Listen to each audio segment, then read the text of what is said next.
Welcome again to our MOOC technical drawing for mechanical engineering.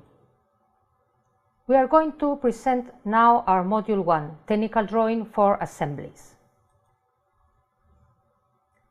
Again, we welcome you to our MOOC, and in this module we are going to talk about something important like technical drawing for assemblies. We will divide this module in 3 units. First unit, technical drawing and mechanical assemblies. In Unit 2, we will talk about the standards and elements in an assembly plane. And Unit 3, we will comment the threaded representation, very important, usually in mechanical assemblies.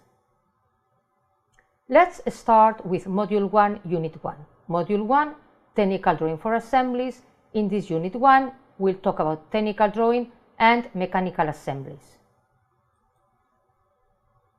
Unit 1, technical drawing and assembly sets.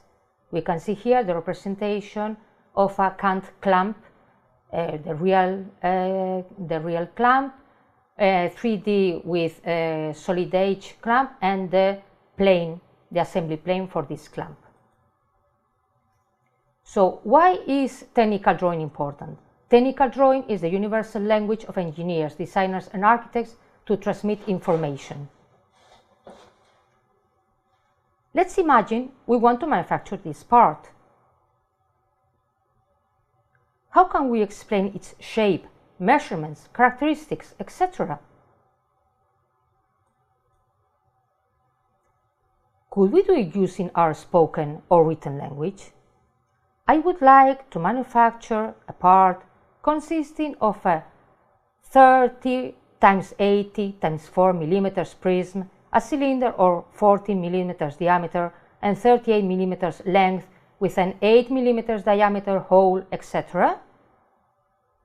It is possible that you may think that with this 3D figure specifying all the dimensions, it will be enough. But what would happen if a part is like this, a complicated part? It will be absolutely impossible to describe it as we've done with the previous one. The kind of this problem can be solved using technical drawing. Now here, the standards we explain in this course will allow us to draw and understand the contents of any plane. As in any language, there are certain specifications, standards that must be necessarily used to avoid ambiguity in the drawing. If the drawing is not correct, the part won't be valid for its use.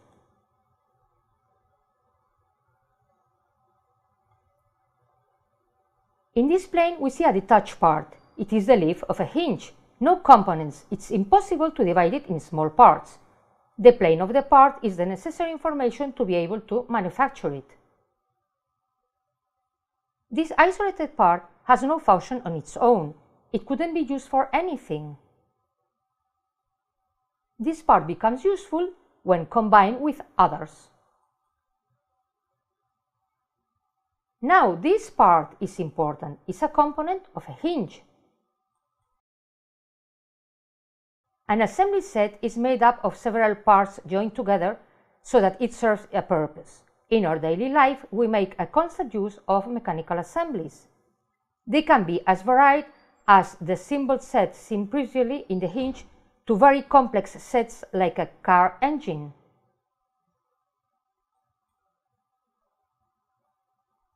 An assembly set can be static. That's it. The components do not move, although they still have a function. For example, this U-bolt will remain once it is fixed and will not move. It remains still in its usage.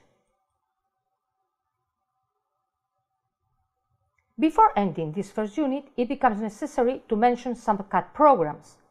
Currently, all planes are drawn using powerful CAD programs like Solid Edge, AutoCAD, SolidWorks, CATIA, etc. But nevertheless, it must be remembered that these programs do not do anything that the programmer does not indicate: views, cutting planes, dimensioning. So you must know the standards to be able to program with these CAD programs.